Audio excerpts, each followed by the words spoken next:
करता हूँ। First attempt में जीआरएफ एग्जाम क्लियर करूंगा। मैं प्रतिज्ञा करता हूँ विश्व में योग का पताका फहराऊंगा। मेरी संकल्प शक्ति सुदृढ़ है, पवित्र है, अबाध्य है। ओम ओम ओम। मैं अपनी संकल्प शक्ति से सब कुछ कर सकता हूँ। ओम ओम। मेरे पास अजय मनोबल है। ओम ओम। शांति ही शांति ही। करें अपनी आंखों पर लगे। धीरे से सभी को नमस्ते, सदा नमस्ते। तो हम 4th चैप्टर पे आ गए हैं। पहले 3 चैप्टर हमने कवर कर लिए। फर्स्ट चैप्टर में जो है अपना मुख्य रूप से आसनों के बारे में बताया गया है। सेकंड में कुंभक के बारे में बताया गया है। और शोधन क्रियाओं के बारे में बताया गया। थर्ड में मुद्रा के बारे में बताया गया। तो फोर्थ में हम देखेंगे समाधि और नादानुसंधान के बारे में बताया गया। तो समाधि क्या है, नादानुसंधान क्या है, आज हम समाधि को जानेंगे। कोशिश रहेगी 2 लेक्चर में आपका कंप्लीट हो जाएगा। मैक्सिमम 3 लेक्चर लगेगा। अगर टेक्निकल कोई प्रॉब्लम नहीं आई तो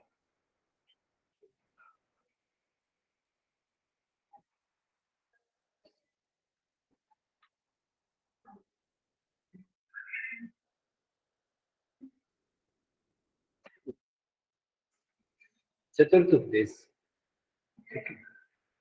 तो हमें पता है कि यहाँ पे आदिनाथ को परम गुरु माना गया है, क्योंकि हठ योग क्रिया के प्रणेता रहे हैं हठ योग के। इसलिए यहाँ पे चतुर्थ उपदेश में दोबारा से उनकी अप्रिसिएशन करने के लिए ये श्लोक डाला गया है कि हम डायरेक्ट हिंदी पढ़ते हैं कि नमः शिवाय गुरुवे नाद बिंदु कलात्मने निरंजन पदम याति नित्यम यत्र परायण। इसका मतलब नाद बिंदु कला, ये 3 शब्द याद रखेंगे। पेपर में 3 शब्द आने की पॉसिबिलिटी है। नाद बिंदु कला स्वरूप उन परम गुरु भगवान शिव को नमस्कार है। अर्थात जो भगवान शिव हैं उनका स्वरूप में मुख्य रूप से क्या चीज है, नाद बिंदु और कला। ठीक है, जिनके अहिर्नाश भक्ति के द्वारा साधक परम पद को प्राप्त कर सकता है। ठीक है, यहाँ पे क्वेश्चन ये बन सकता है कि परम पद की प्राप्ति हठ योग पद्धति के अनुसार कैसे होगी। तो आप बताएंगे किस प्रकार होगी परम पद की प्राप्ति हठ योग पद्धति के अनुसार।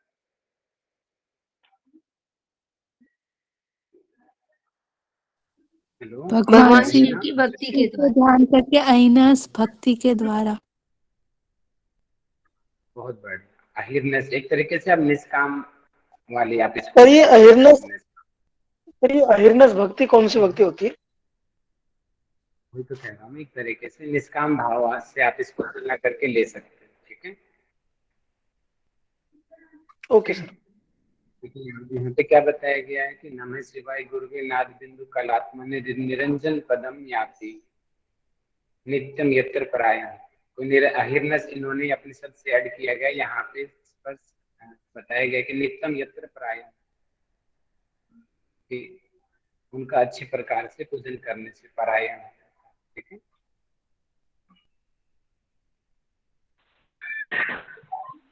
आगे क्या बोला है कि अथे दाने प्रवक्ष्यामि समाधि कर्म उत्तमम मृत्युर्घनम च सुखोपायम ब्रह्मानंद करम परम।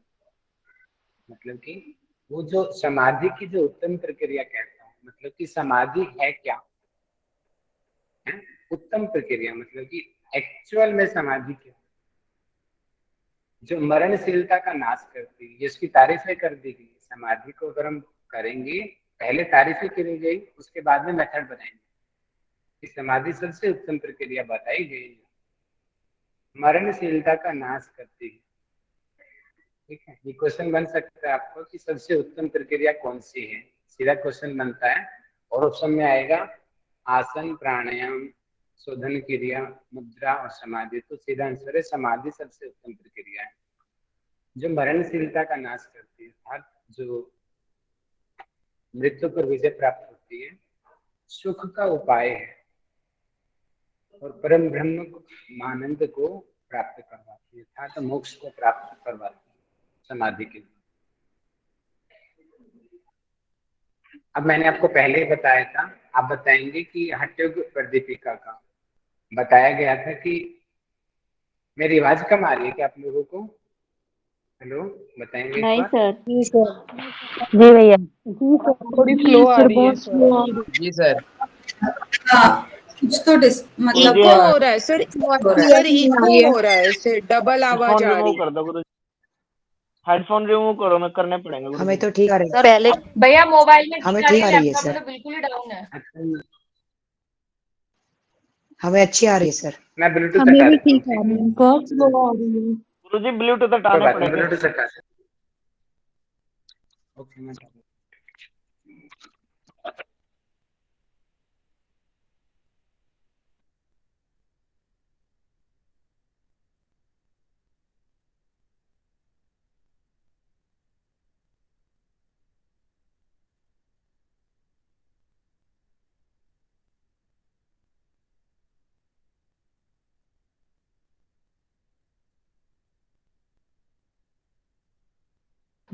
अभी देखिए मेरी साउंड आ रही है? परफेक्ट जी सर, अभी सर। अच्छी अच्छी है सर अब। जी अच्छी आ रही है अभी। Okay, okay, okay. तो मैं क्या बता रहा था, हम किस पॉइंट के ऊपर थे? हम ये अभी बात समाधि। कर रहे थे, हाँ हाँ। तो हठयोग पर, हठयोग का मुख्य उद्देश्य स्टार्टिंग में ही बताया गया है, सेकंड श्लोक के अंदर। किसी को याद है? राजयोग की हठयोग का प्राप्ति। मुख्य राजयोग की प्राप्ति। Very good. केवलम राजयोगाय केवलम विद्योपदेशते। राजयोगाय हठ विद्योपदेश्यते। केवल मात्र राजयोग की प्राप्ति करना ही हठ योग का मुख्य लक्ष्य है। हठ योग क्रिया का हम अभ्यास इसलिए कर रहे हैं ताकि हम राजयोग को प्राप्त कर सकें, और राजयोग को ही समाधि कहते हैं। ठीक है, अब यहाँ पे उनके पर्यायवाची शब्द आएंगे।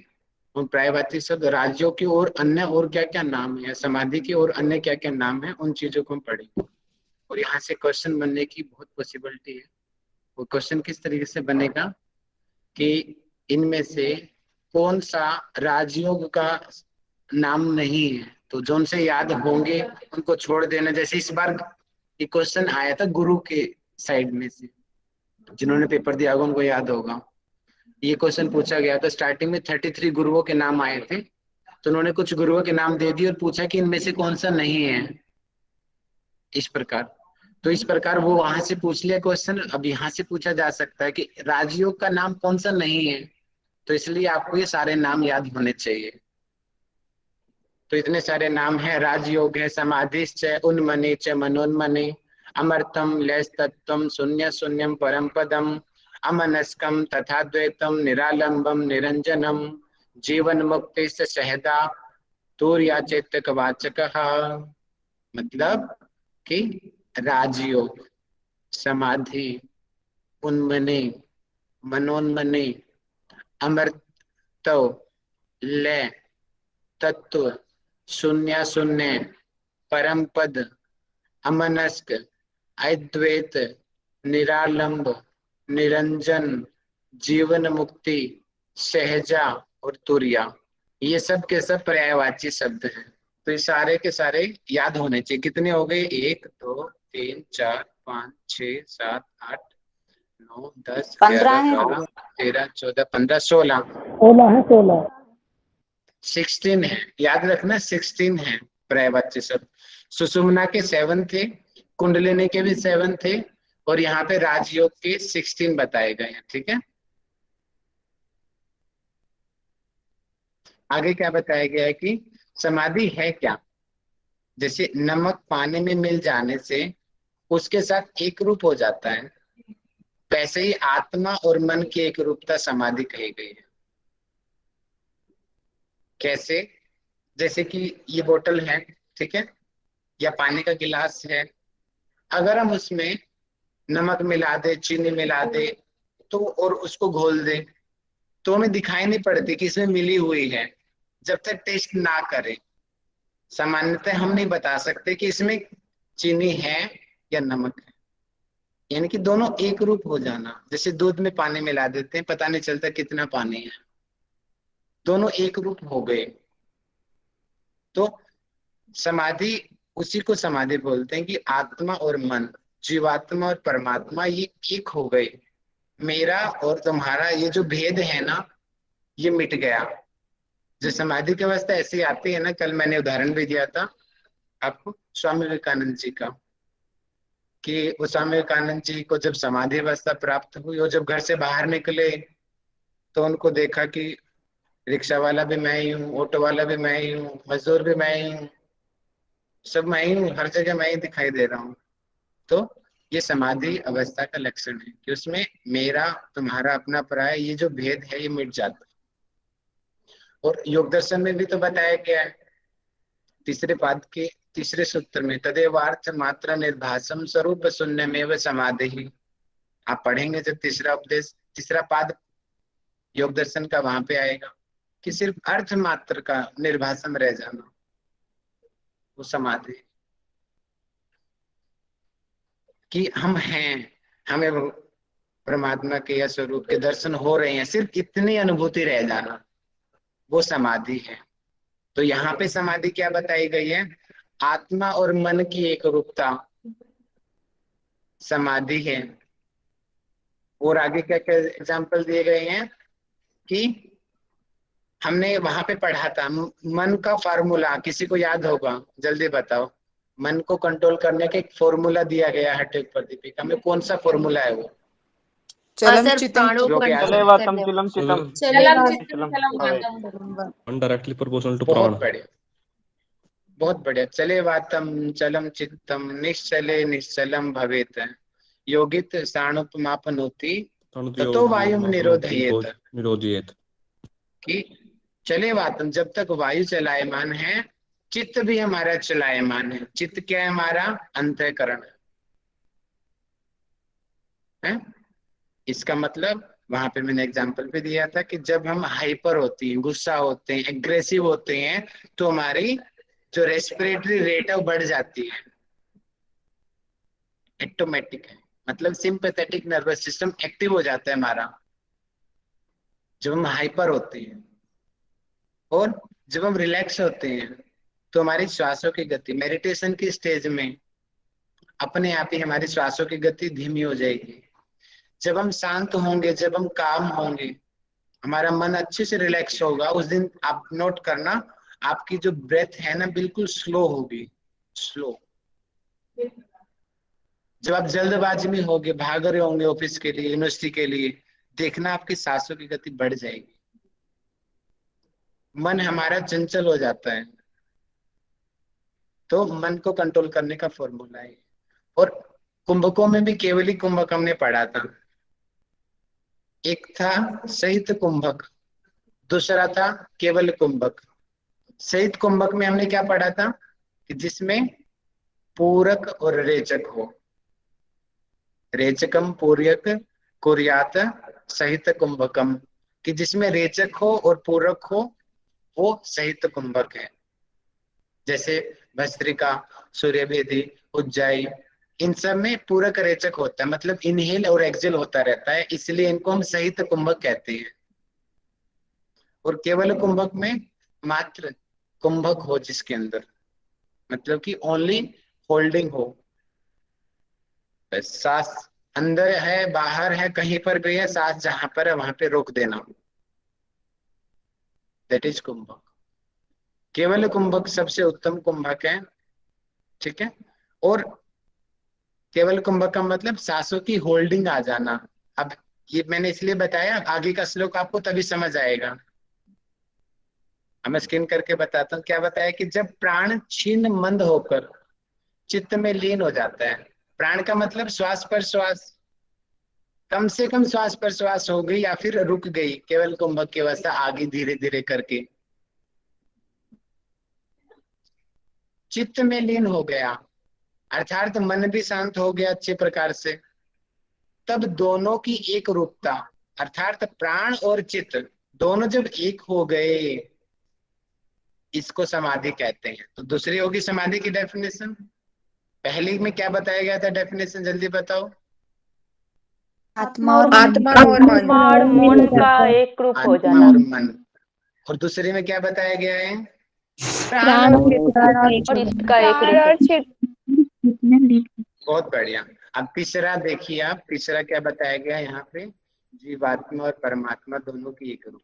तो 3 यहाँ पे बताई गई है समाधि की, जो डिफाइन करते हुए हटे पर क्षमता हो जाने पर इच्छा मात्र का भाव रह जाना, उसको ही समाधि कही जाती है। इच्छा मात्र यहाँ पे हम स्पिरिचुअल लेंगे कि हमें परमात्मा को प्राप्त करना, हमें मोक्ष अवस्था को प्राप्त करना, दैट इच्छा। सांसारिक नहीं, भौतिक नहीं, आध्यात्मिक इच्छा, ठीक है, उसको हम समाधि कहते हैं। राजयोग की महत्ता को कोई विरला ही यथार्थ रूप से जानता है।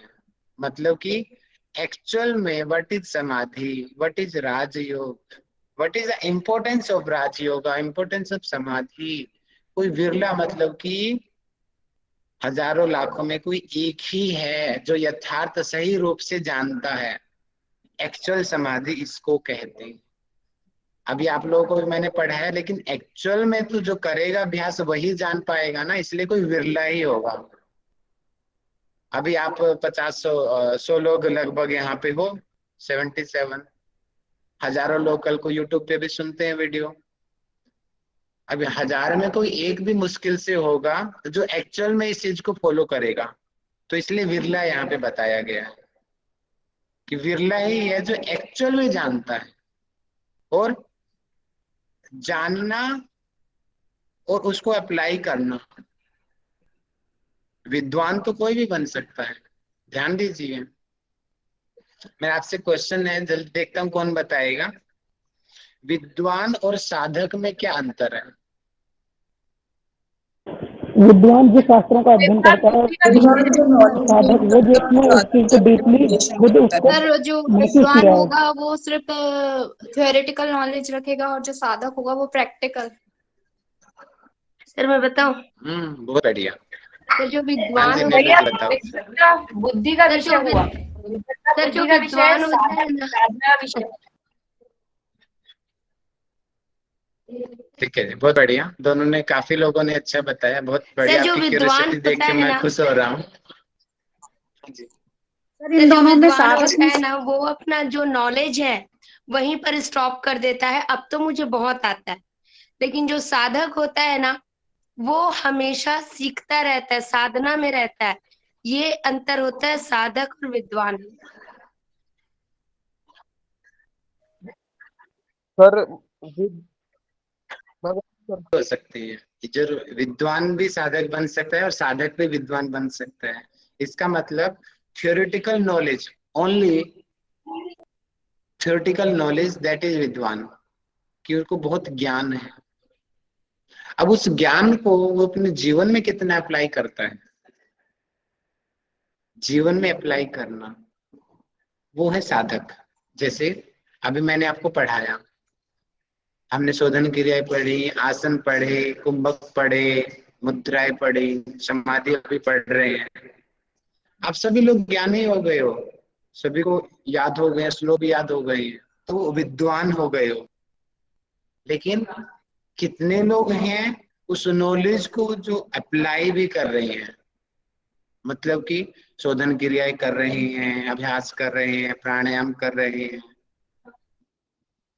साधक बाधक तत्वों का ध्यान रख रहे हैं, मिताहार कौन कर रहे हैं, पथ्य पथ्य का कौन ध्यान रख रहे हैं। जो इन चीजों को ध्यान रखता है वो है साधक, और अपने जीवन में जो अप्लाई करता है साधक। और विद्वान, विद्वान ओनली ज्ञान योग से संबंधित है, और साधक कर्म योग से संबंधित है। कर्म योग और ज्ञान योग दोनों मिल जाएं तभी मोक्ष मिल सकता है। ठीक है, तो यहाँ पे क्या बताया गया कि राजयोग की महत्ता कोई विरला ही यथार्थ रूप से जानता है। ज्ञान, मुक्ति, स्वरूप स्थिति, सिद्धि। अब विरला क्यों बताया गया भैया? क्योंकि अच्छा गुरु उसको विरले को ही मिलेगा। मैं श्यामाचरण लाहिड़ी महाशय की एक स्टोरी सुनाता हूँ आपको, आपके सिलेबस में भी है। श्यामाचरण लाहिड़ी महाशय सिलेबस देखना अपना, फर्स्ट यूनिट में दिया हुआ है। श्यामाचरण जी ये सामान्य परिवार के थे, शादीशुदा थे और गवर्नमेंट जॉब करते थे अंग्रेजों के टाइम में। इनका काम था, जो रेलवे लाइन थे ना शायद, हाँ वही है, उसमें वो काम करते थे रेलवे लाइन में। और वो उनकी ड्यूटी एक बार वहां पे ट्रांसफर हो गई,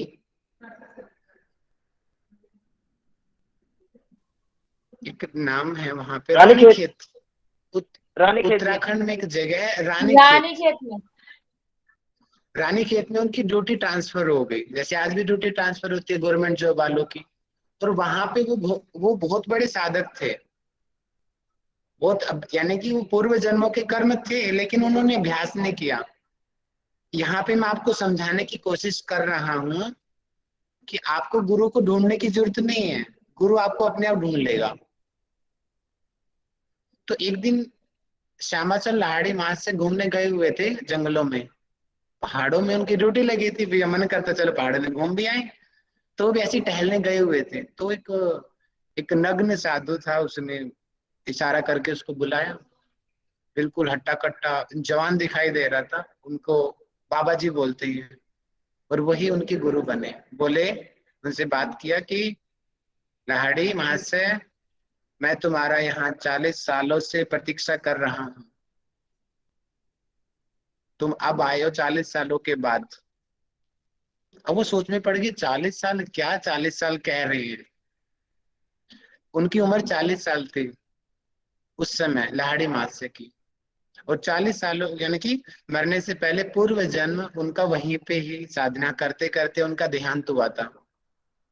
तो वो उनके गुरु थे, पूर्व जन्म में भी गुरु थे। फिर उन्होंने उनके सिर पे हाथ रखा, वहां पे उनको क्रिया योग की साधना दी। ध्यान रखना, क्वेश्चन में बनता है कि क्रिया योग का साधक कौन है। तो क्रिया योग के साधक जो है, क्रिया योग श्यामाचरण लाहिड़ी महाशय ने दिया, जो आज हम लोग जानते हैं संसार में। उसके बाद में जो आगे शिवानंद ये बाद में बने हैं, इनके बाद शिवानंद फाउंडेशन, ये गुरु श्यामाचरण लाहिड़ी महाशय का योगदान रहा क्रिया योग को बढ़ाने। तो क्रिया योग की साधना शायद उनको 9 दिन या 10 दिन, कुछ दिन मैं भूल रहा हूँ, शायद 9 दिन दिया था उनको ज्ञान वहां पे उनके गुरु ने। 9 दिन में ही उनके सब रंध्र खुल गए, सब ज्ञान हो गया। बाद में उन्होंने जॉब नौकरी छोड़ के अपना योग का प्रचार करना शुरू कर दिया। और श्यामाचरण लाहिड़ी महाशय के अंदर इतनी शक्ति थी, उनकी आज तक कोई फोटो नहीं खींच पाया। श्यामाचरण, एक फोटो है उनकी आज तक, सर एक बहुत ओनली एक फोटो है उनकी, वो भी उनकी मर्जी से खींची गई थी। उनकी बहुत फोटो खींचते हैं ना हम लोग, दाएं बाएं, जो भी कोई उनकी फोटो खींचता था वो गायब हो जाते थे फोटो में से। उनका शरीर पे इतना संयम था, भूत जय सिद्धि जिसको बोलते हैं।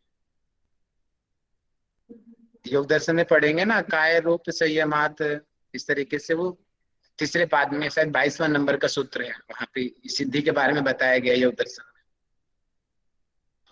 तो एक बार फिर उस शिष्य ने कहा कि गुरुजी कम से कम एक फोटो तो रखें हम। तो वो अपनी इच्छा से उनकी एक फोटो उन्होंने खींचने दी थी, वो कैमरे में आई थी, और इसके अलावा जितनी भी फोटो खींची गई वो कैमरे में नहीं आए हुए थे। इतने बड़े साधक थे श्यामाचरण लाहिड़ी महाशय।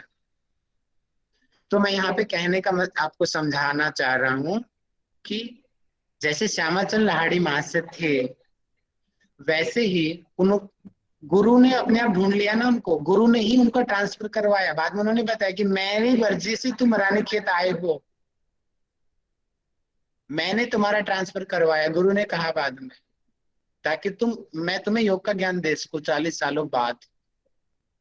तो आपको गुरु को ढूंढने की जरूरत नहीं है, गुरु आपको अपने आप ढूंढ लेगा।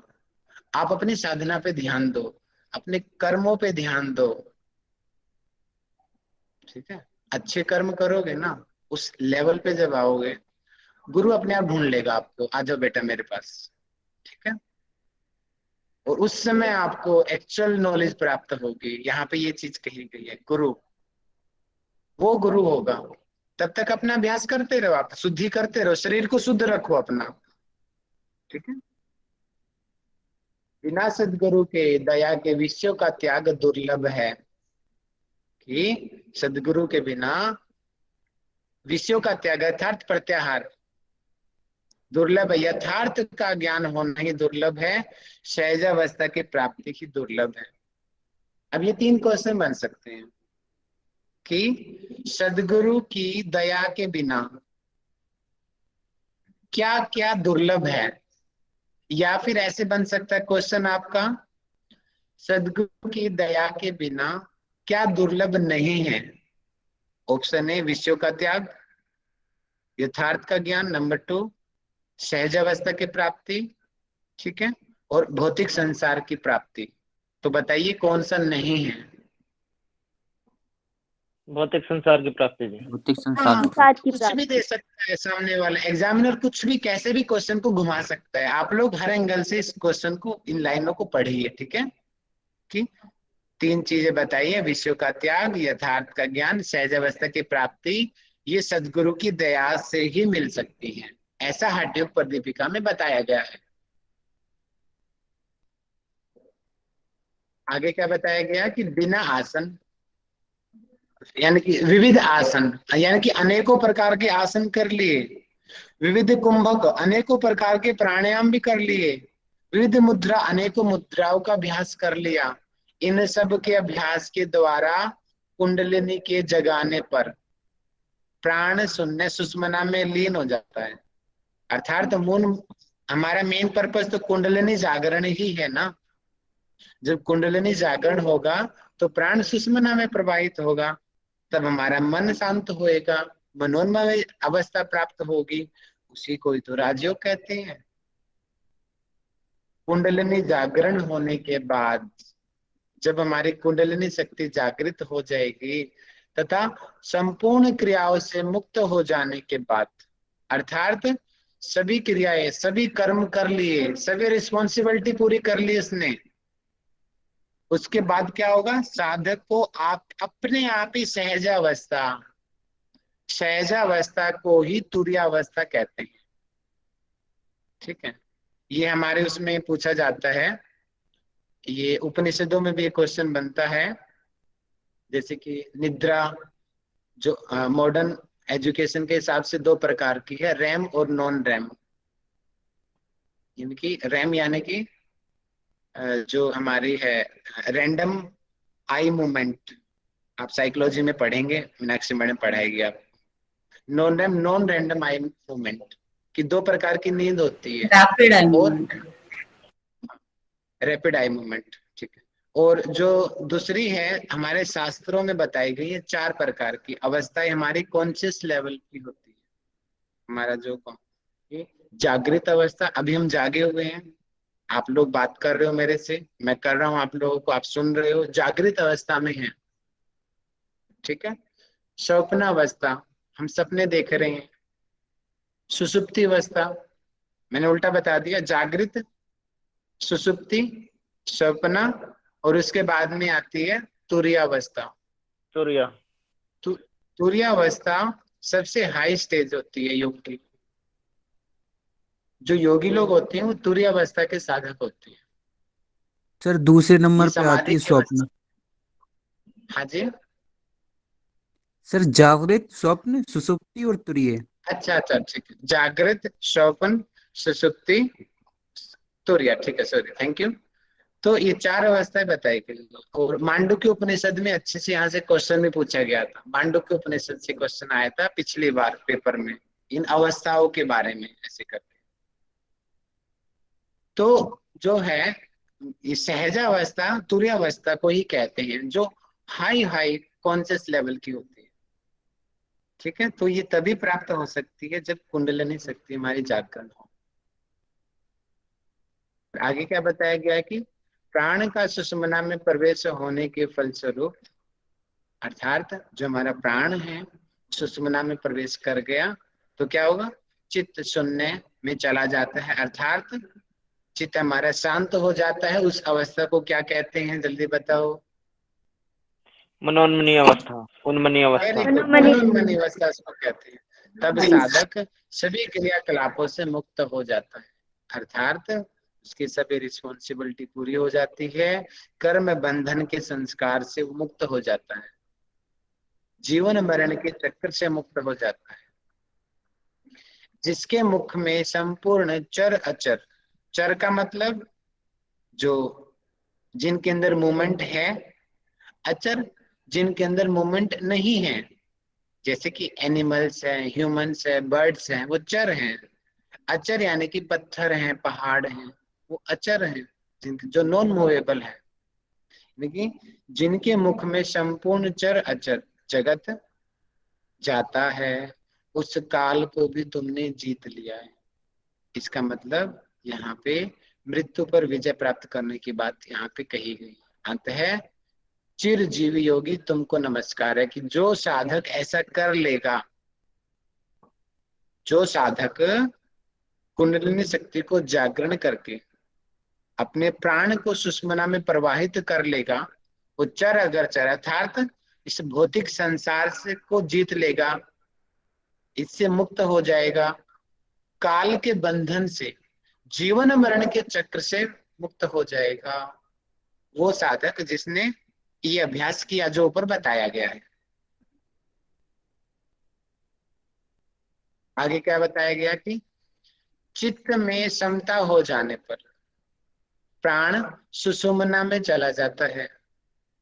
ठीक है, यानी कि चित्त यानी कि मन हमारा अच्छे से स्टेबल हो चुका है, तो प्राण हमारा सुषुम्ना में चला गया, तब अमरोली, वज्रोली, सहजोरी प्रक्रिया संपन्न हो जाती है।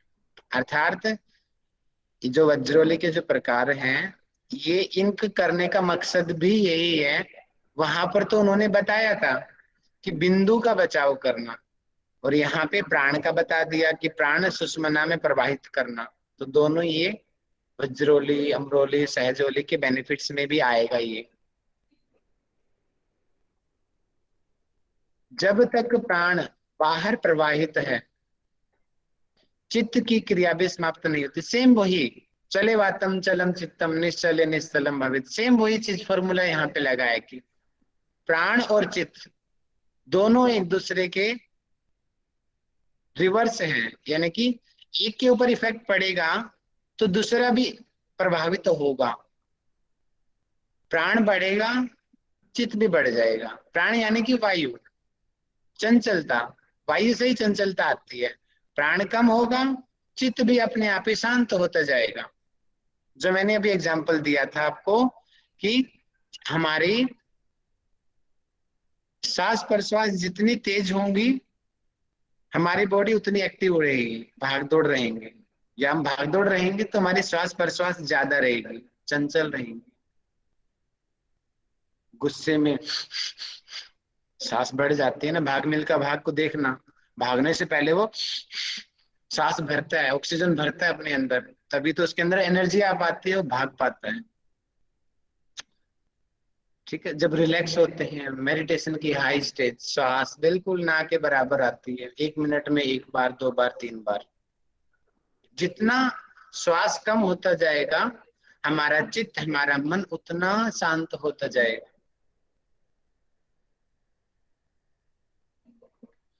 कि तब तक उस चित्त में तत्व ज्ञान की संभावना कैसे हो सकेगी। अर्थात हमें प्राणों पर संयम करना आवश्यक है, प्राणायाम आवश्यक है। ठीक है, यहाँ पे प्राणायाम की महत्ता भी बता दी गई इनडायरेक्टली। जो साधक प्राण और चित्त इन दोनों को विलीन कर लेगा, अर्थात दोनों को पूर्ण नियंत्रण कर लेगा, कंट्रोल कर लेगा, वही साधक मोक्ष को प्राप्त करेगा। इसके अलावा अन्य साधक प्राप्त नहीं कर सकते। ठीक है जी, तो प्राणायाम आवश्यक है ताकि प्राणों पे हमारा संयम हो सके। आगे क्या बताया गया कि नित्य प्रति अच्छे स्थान में बैठकर, जगह बताई गई है कहाँ पे करना अभ्यास, अच्छे साफ सुथरा जगह हो, सुषुम्ना के यथार्थ भेदन को जानकर। इसका मतलब क्या है, सुषुम्ना को जानो पहले तो, उसका स्थान कहाँ पर है। यथार्थ भेदन, यथार्थ का मतलब होता है सही ज्ञान, राइट नॉलेज। भेदन मतलब कि कैसे उसको भेदा जाए, कैसे सुषुम्ना का भेदन, मतलब कि कैसे जो उसके ऊपर भस्त्रिका प्राणायाम में पढ़ा था ना हमने कि ब्रह्मरंध्र मुखे द्वारम कफादि अर्गल नासनम, कि ब्रह्म द्वार के मुख पर कफ आदि अर्गल है। जैसे कि ये ढक्कन इस सुषुम्ना रूपी इस बोतल के मुख को बंद किए हुए है, जिससे पानी ना तो बाहर आ रहा है ना बाहर की वायु अंदर जा रही है। तो जो इसके भेदन को, कैसे ये ढक्कन खुलेगा, कैसे वो सुषुम्ना द्वार का जो मुख बंद हो रखा है कैसे वो खुलेगा, वो विधि वो सिद्धासन के द्वारा संभव है, मच्छिंद्र आसन के द्वारा संभव है, भस्त्रिका के द्वारा संभव है। यानी कि ये जो विधियां बताई गई केवल कुंभक के द्वारा संभव है, मुद्राओं के द्वारा संभव है। इसका मतलब वो विधियां बताई गई है यहाँ पे कि कैसे कुंडलिनी शक्ति जागरण होगी, अर्थात सुषुम्ना का कैसे भेदन होगा, कैसे वो प्राण सुषुम्ना में प्रवाहित होगा, वो जानो, मेथड जानो और प्राण को उसमें प्रविष्ट करा दो और उसको अप्लाई कर दो। जैसे अभी मैंने आपको बता दिया, आपको पता भी चल गया। अब पता नहीं हजारों लोग सुन रहे हैं, अब उनमें से कितने लोग अभ्यास करेंगे और कितने अभ्यास करेंगे और कितनों का एक्चुअल में प्रवाहित तो होगा, कोई बिरला ही करोड़ों में एक होता है। उस साधक की बात कही गई है यहाँ पे, प्रविष्ट कराकर ब्रह्मरंध्र में उसका निरोध करना चाहिए, तभी हमें सहजावस्था की प्राप्ति होगी, राजयोग की प्राप्ति होगी। आगे क्या बताया गया कि सूर्य और चंद्र अर्थात right nostril and left nostril, सूर्य चंद्र हमारे नोस्ट्रिल को रिप्रेजेंट करते हैं। ठीक है, सूर्य यानी कि sympathetic activity, sympathetic nervous system, चंद्र यानी कि parasympathetic activity means relaxation, means para relation with parasympathetic nervous system, और रात के क्रम से काल को व्यतीत करते हैं। वैसे ही सूर्य नाड़ी और चंद्र नाड़ी काल आयु को बिताते। इसका मतलब समझिए, इसका मतलब क्या है, हम बूढ़े क्यों होते हैं, हमारी आयु कम क्यों होती है, उसका रीजन बताया गया। क्यों बूढ़े हो रहे हैं, क्यों आयु कम हो रही है हमारी। जब तक आपने पढ़ा है ना वहां पे, केवल कुंभक में आई थी चीजें, जो केवल कुंभक का साधक होगा वो तीन के लिए कुछ भी दुर्लभ नहीं होगा, वो चिरकाल तक जीवित रह सकता है। ऐसी बातें वहां पे यूज की गई थी केवल कुंभक में। सेकंड चैप्टर के लास्ट के 5-6 श्लोक हैं, पढ़ लेना। तो वहां पे उनका मतलब यही था। देखिए जब तक हम जीवित हैं, आप देखो किसी की राइट नोस्ट्रिल ओपन होगी, किसी की लेफ्ट नोस्ट्रिल ओपन होगी, आप देख सकते हो, कभी राइट होती है कभी लेफ्ट होती है, चलता रहता है। जब तक ये चक्र चल रहा है राइट लेफ्ट वाला, एक बार राइट एक बार लेफ्ट राइट लेफ्ट, तब तक हमारी आयु कम होती जाती है, हम बूढ़े होते जाते हैं, हमारी हम मृत्यु के उतना नजदीक जाते हैं। जब हमारी दोनों नोस्ट्रिल स्थिर होकर के वो जो प्राण है हमारा अंदर सुषुम्ना में प्रवाहित होता है, उस समय हमारी जो डेथ नहीं हो सकती, अगर वो पॉसिबिलिटी। यही तो रीजन है कि योगियों की आयु बहुत लंबी लंबी होती है, क्योंकि वो सूर्य चंद्र से परे होते हैं, वो सिर्फ सुषुम्ना स्वर उनका जागरण होता है। उसी बात को यहाँ पे कहा गया है सुषुम्ना स्वर वाला, कि सूर्य नाड़ी और चंद्र नाड़ी ये आयु को बिताते हैं। ठीक इसका उल्टा कि उस काल को खाने वाली सुषुम्ना है। क्वेश्चन बन सकता है कि आप बताएंगे कि कौन सी नाड़ी है जो काल का भक्षण करती है। सुषुम्ना नाड़ी। Very good. अब कौन सी नाड़ी है जिसकी वजह से हम बूढ़े होते हैं, हमारी आयु कम होती है? सूर्य नाड़ी और सूर्य चंद्र व नाड़ी। चंद्र नाड़ी। वेरी गुड, ये गुप्त रहस्य कहे गए हैं। ठीक है, ओके, टाइम हो गया लग रहा है हमारा। हाँ, एक दो श्लोक और पढ़ लेते हैं, रुक जाओ, खिचड़ी तक पूरा करा देता हूँ मैं। कितने रह गए? बहुत रह गए। अरे तो चलो कल करते हैं, छोड़ो। 3 लेक्चर में कवर कर लेंगे, कोई बात नहीं। ठीक है, 3 में कर लेंगे, जल्दबाजी नहीं करते हैं 2 लेक्चर में। तो इसी के साथ आज का लेक्चर में जो मेरा नया टॉपिक है, इसके बाद हम कल पढ़ेंगे अगले लेक्चर में, और आने वाले 2 लेक्चर में हम इसको कंप्लीट कर लेंगे। हो जाएगी, बहुत इजीली हो जाएगी 2 लेक्चर, नेटवर्क ठीक रहा तो अब मैं क्वेश्चन पूछता हूँ, आप क्वेश्चंस का आंसर करेंगे मैसेज के जरिए, और जिनका नाम बोलूंगा माइक खोल के, और आपके जो डाउट्स है वो लास्ट में मैं लूंगा। ठीक है, ओके, मैसेज के लिए तैयार हो जाएंगे। तो आप लोग मैसेज करेंगे कि आदिनाथ जो शिव हैं वो, उनका स्वरूप की तुलना की गई है, किसके साथ तुलना की गई है?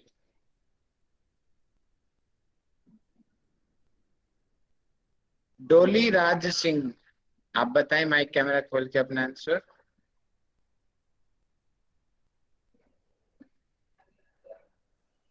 सर नाद बिंदु और कला। बहुत बढ़िया, नाद बिंदु और कला, वेरी गुड, बहुत अच्छा आंसर किया आपने। ठीक है, अगला क्वेश्चन मैं आपसे पूछता हूँ। बाकी लोगों का मैसेज बहुत अच्छा आ रहा है, आप लोगों को दिख भी रहा होगा स्क्रीन के ऊपर, बहुत बढ़िया। अगला क्वेश्चन है मेरा आप लोगों से कि समाधि, समाधि की डेफिनेशन बताई गई है, 3 चीज तरीके से बताई गई है, तीनों को एक ही बार में टाइप करके बता दीजिए।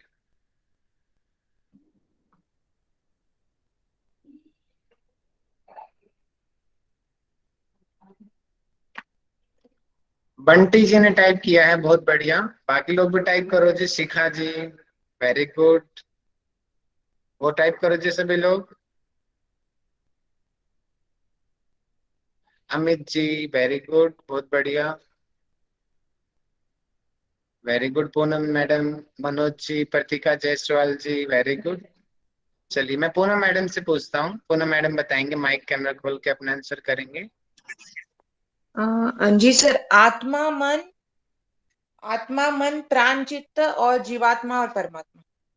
वेरी गुड, बहुत सुंदर, वेरी गुड, बहुत बढ़िया। अभी आप लोग मैसेज करेंगे समाधि के पर्यायवाची शब्द कितने बताए गए, पहले तो वो टाइप करें, और पर्टिकुलर, हाँ वेरी गुड, 16 बताए गए हैं, बहुत बढ़िया। मनोज जी, वेरी गुड, दीक्षा जी, सभी ने कर दिया। आप उनको टाइप कर दीजिए, जितने आपको याद आ रहे हैं जल्दी से टाइप करो। देखता हूँ कितने लोग कितना टाइप कर पाएंगे, फटाफट, चाहे देख के टाइप करो लेकिन करो, ठीक है, जल्दी जल्दी टाइप करो, come on come on come on. अरे वेरी गुड, बंटी जी ने शॉर्टकट अपनाया, Jitendra ji very good, Amit ji, Gauri ji, come on come on come on. Ayushi ji, Manoj Pal ji ने 7-8 लिख दी हैं, पूजा गौर जी, शिवानी कश्यप जी, सोनिया जी ने इतने लिख दी हैं, वेरी गुड। चलिए सोनिया जी से मैं पूछ लेता हूँ। सोनिया जी आप बताएं अपना माइक कैमरा खोल के।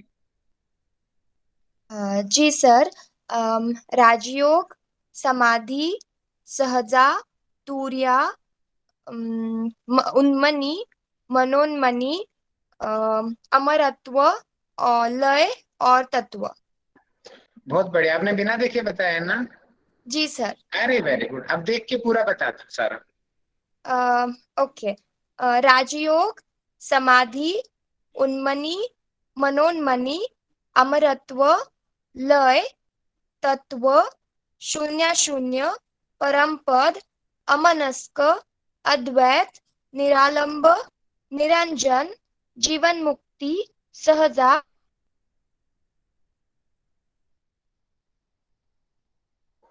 और तुरिया, बहुत बढ़िया। और मैसेज में कुंज बिहारी जी ने पूरे के पूरे टाइप किए हैं, रितिका जी ने पूरे टाइप किया है, पुष्पलता जी ने पूरे टाइप कर दिए हैं, बहुत बढ़िया, वेरी गुड, बहुत बढ़िया। चलिए, तो ये याद होने चाहिए थी सब लोगों को अच्छे से। आगे हम बताते हैं, आगे आप बताएंगे मुझे। हाँ, सदगुरु के बिना क्या क्या चीजें दुर्लभ है, जल्दी से टाइप कीजिए। सदगुरु के बिना क्या क्या चीजें दुर्लभ हैं?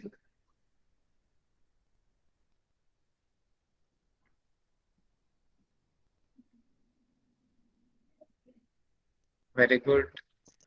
Sonali ji, Prerna Verma ji, very good. आ तो गए कपड़े।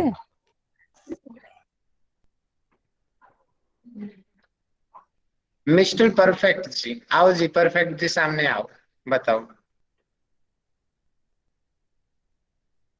मिस्टर परफेक्ट जी, आपका शुभ नाम भी बता दीजिए और आंसर कीजिए जो मैंने क्वेश्चन पूछे हैं।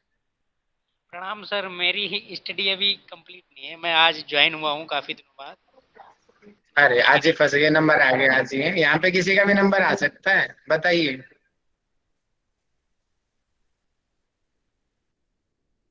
अच्छा, नहीं पता आपको?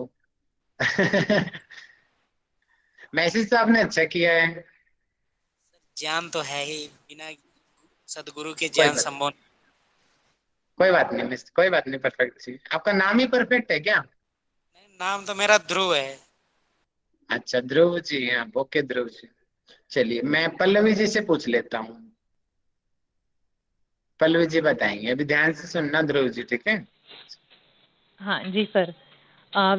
विषयों का त्याग, यथार्थ का ज्ञान और सहजावस्था की प्राप्ति। ये क्या है? पूरा मेरा क्वेश्चन के साथ आंसर को कोरिलेट कर दीजिए पल्लवी जी। हाँ, बिना गुरु के ये ज्ञान दुर्लभ है। विषयों का त्याग, यथार्थ का ज्ञान और सहजावस्था की प्राप्ति। बहुत सुंदर, वेरी गुड, बहुत अच्छा बताया आपने। आगे मैं क्वेश्चन पूछता हूँ आपसे। सहजावस्था की प्राप्ति कब होती है? सहजावस्था की प्राप्ति कब होती है? मुझे आयुषी सिंह जी बताएं। आयुषी सिंह जी, सहजावस्था होती क्या, जरा ये भी बता दीजिए आयुषी मैडम। सर सहजावस्था मीन्स तुरीय अवस्था। 4 अवस्थाएं बताई गई हैं, उसमें से जो परम अवस्था है जिसे तुरीय अवस्था कहा जाता है उसे सहजावस्था कहेंगे। और जब हमारा चित्त शांत हो जाता है और हमारे जो प्राण है वो सुषुम्ना में प्रवेश कर जाते हैं, तो वो जो स्थिति होती है उसे वो जो अवस्था है उसे सहज अवस्था कहेंगे। बहुत सुंदर, वेरी गुड, बहुत बढ़िया।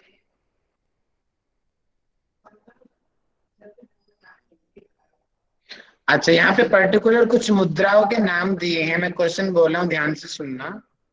कि चित्त में समता हो जाने पर प्राण सुषुम्ना में चला जाता है, तब कौन सी जो प्रक्रियाएं हैं संपन्न माननी चाहिए? सर वज्रोली, सहजोली और मैसेज मैसेज मैसेज प्लीज, थोड़ा रिक्वेस्ट है, सभी लोगों का ध्यान रखिए। बहुत बढ़िया जी, योगा की प्रतिका जी, मनोज जी, जितेंद्र जी, सोनिया जी, आयुषी जी, डोले जी, बहुत बढ़िया जी। नीलू जी अब बताइए, थोड़ा धैर्य रखा करो। हाँ बताइए। सर काफी देर तक आप साइलेंट हो गए तो मुझे लगा। चलो बता। सर, वो 3 जो वज्रोली होगा ना वो, और वज्रोली के जो 2 प्रकार होंगे ना, सहजोली और अमरोली, ये बहुत तीनों बढ़िया, मुद्रा है। हाँ। वेरी गुड, बहुत बढ़िया। हाँ, अब मुझे बताएंगे कि हमारी आयु कम होती है, किन नाड़ियों की वजह से कम होती है? सुरभि जी ने सबसे पहले मैसेज किया जी, सुरभि जी बताइए।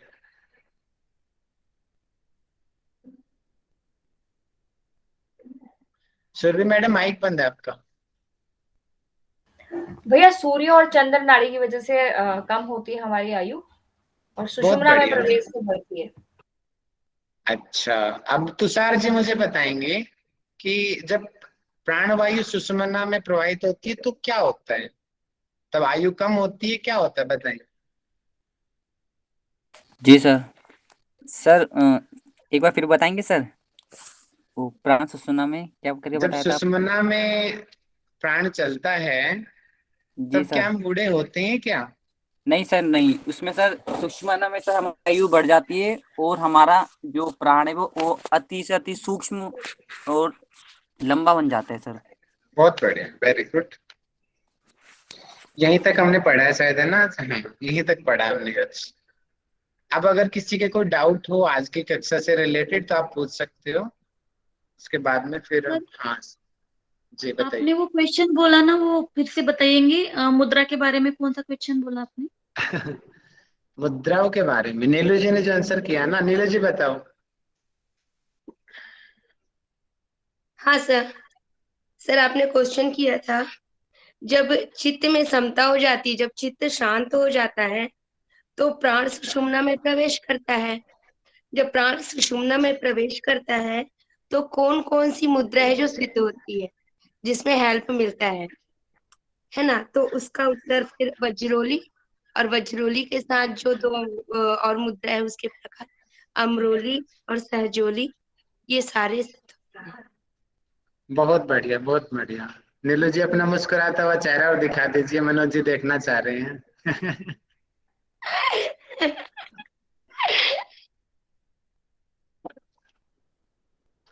बहुत बढ़िया, हंसते रहो, हंसाते रहो, हमेशा खुश रहो, मौज करो, मस्ती करो।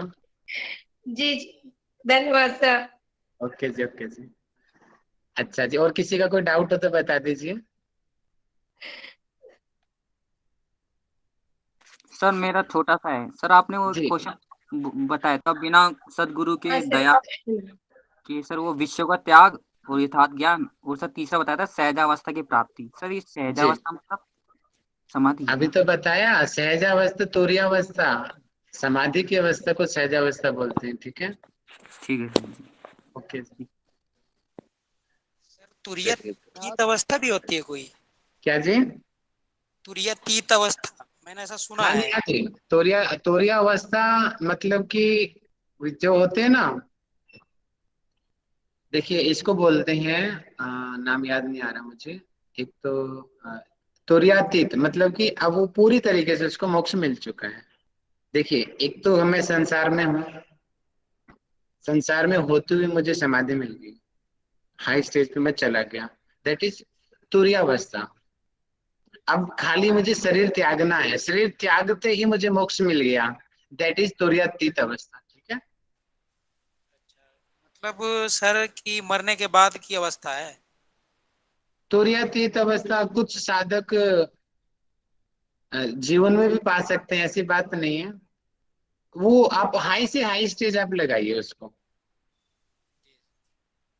इस तरीके से आप उसको समझिए। ठीक है,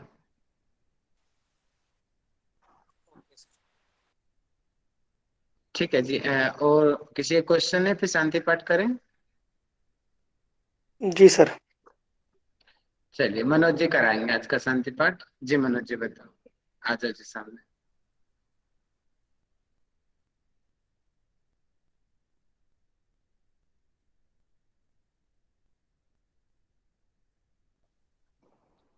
मनोज जी नहीं आ रहे हैं? जी सर, आज आ चुका हूँ। आओ जी, प्रकट हो जाओ मनोज जी। आप भी मुस्कुराता हुआ चेहरा दिखा दो, नीलू जी ने तो दिखा दिया।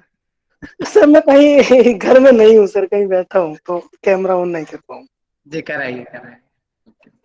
जी सर, सभी लोग कमर गर्दन सीधी करेंगे, लंबा गहरा श्वास लेंगे 2 बार।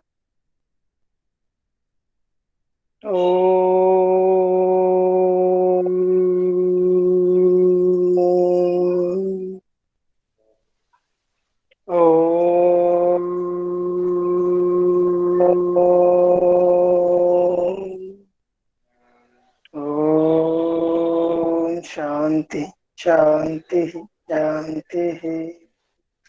दोनों हाथों को रब करेंगे और धीरे से अपनी आंखों पे लगाएंगे। प्रणाम सभी।